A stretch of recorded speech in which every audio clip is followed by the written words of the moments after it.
ऐसा है, जो भी आरोपी हो, चाहे जिस जात का हो, चाहे जिस बिरादरी का हो, जो भी आरोपी हो, उसके खिलाफ कड़ी से कड़ी कार्रवाई की जाए, उसको फांसी के फंदे पर लटकाया जाए।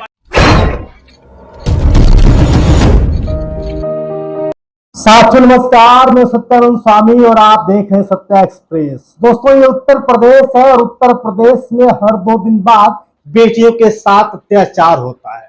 न्याय का हवाला दे करके राजनीति की जाती है और किसी न किसी बहाने मामले को रफा दफा कर दिया जाता है। दोषी कभी भाजपा का तो कभी सपा बसपा का बतलाया जाता है, लेकिन अगर इनमें से कोई नहीं तो रिश्ते बड़े लंबे हो जाते हैं।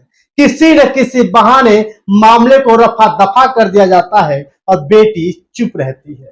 बेटी न्याय तो ढूंढती है मगर उसे न्याय नहीं मिलता और जब तक न्याय मिलने की संभावना होती है तब तक वो दुनिया ही छोड़ देती है। यह सरकार जहां बेटी बचाओ बेटी पढ़ाओ का नारा दे करके भी चुप रहती है, जब वीडियो वायरल होती है, जब खबर वायरल होती है तो बुलडोजर का एक्शन बताती है। किसी न किसी बहाने जल्दबाजी में एक्शन हो जाता है कि योगी सरकार ने बहुत कुछ किया, जल्दी से दोषी के घर के ऊपर बुलडोजर चला देती है। लेकिन क्या उस बिटिया को सच में न्याय मिल पाता है? क्योंकि लोग कहते हैं कि बेटी देश की आन है, बेटी देश की मान है। बेटियों को दो गर्व मौका तो बेटियां देश की मान और सम्मान और अभिमान है। लेकिन बेटियों के साथ होता क्या है?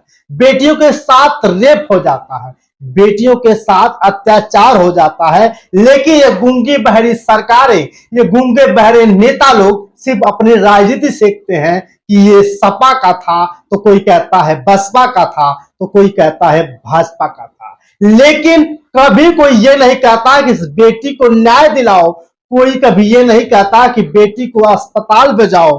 कोई ये नहीं कहता कि बेटी के परिवार को इतना लाख रुपया देना चाहिए, बल्कि बस ये कहते हैं कि बेटी घबराओ नहीं, बहुत ही जल्द तुम्हें न्याय मिलेगा।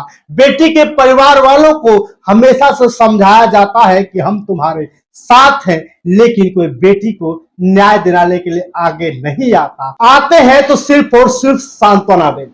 मेरे प्यारे साथियों, अयोध्या नगरी भगवान श्री रामचंद्र की नगरी है और उसी भगवान श्री रामचंद्र जी की नगरी में जब कभी श्री रामचंद्र जी का आगमन होने वाला था तो हजारों किलोमीटर की दूरी से हजारों की संख्या में भक्त भगवान का दर्शन करने के लिए पहुंच जाते थे।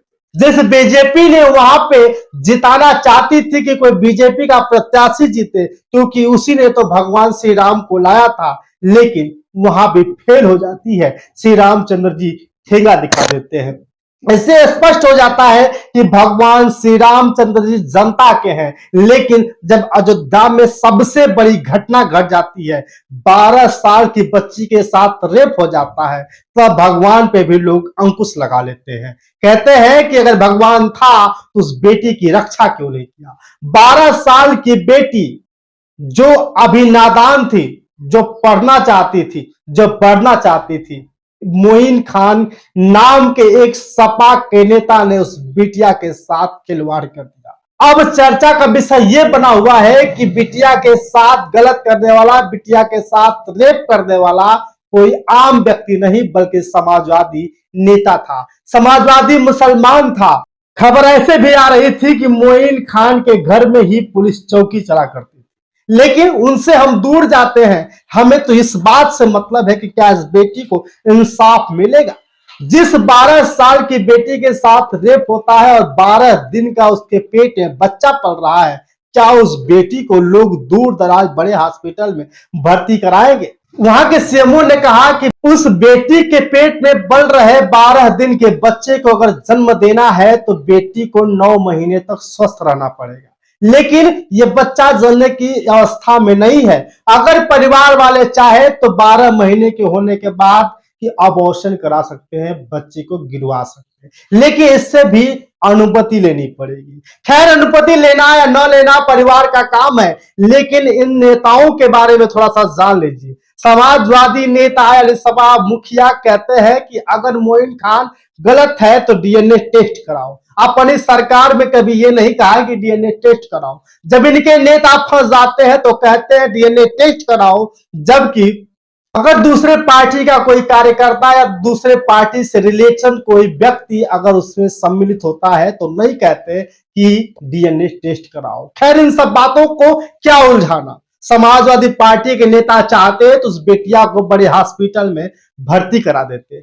अब भाजपा के नेता चाहते तो उस बिटिया को बड़े हॉस्पिटल में भर्ती कराते, उसकी देखभाल कराते, लेकिन अभी तक ऐसा नहीं हुआ। परिवार चाह रहा है कि बिटिया को बड़े हॉस्पिटल में भर्ती कराया जाए और न्याय मिल सके। सरकार तो कह रही है कि न्याय मिलेगा, बुलडोजर का एक्शन भी दिख गया, लेकिन अभी भी मारामारी है। कोई कह रहा है कि बीजेपी से संपर्क था मोइन खान, कोई कहता है समाजवादी पार्टी के लोग मोइन खान को बचाना चाहते हैं। खैर, इन सब बातों को समझिएगा कि कौन सी पार्टी किसको बचाना चाहती है, कौन सी पार्टी किसको जिताना चाहती है। लेकिन ये तो साफ जाहिर हो गया कि किसी बिटिया के साथ अगर अन्याय हो जाए तो लोग बस कहेंगे कि घबराओ मत, हम तुम्हारे साथ हैं, लेकिन कोई भी आगे नहीं आएगा, कोई भी न्याय दिलाने की कोशिश नहीं करेगा। इतना तो इतना इलाज का इंतजाम भी नहीं कराएगा। 12 साल की बिटिया अभी भी परिवार के साथ है। इंतजार है कि कम से कम वो हॉस्पिटल पहुंच जाए, लेकिन सब लोग राजनीति करने में मस्त है। समाजवादी पार्टी के वहां के फिलहाल के सांसद अवधेश जी का कहना है कि जिसने भी गलती की है उसको सजा होनी चाहिए, उसको फांसी होनी चाहिए, उसको इसके खिलाफ कड़ी कार्रवाई होनी चाहिए, क्योंकि अभी तो बिटिया नादान थी। बाकी आपकी राय कमेंट करके बताइएगा। समाजवादी पार्टी के नेता अखिलेश यादव का जिस तरह से कहना बार बार रहा कि डीएनए टेस्ट कराओ, क्या ये शोभा देता है?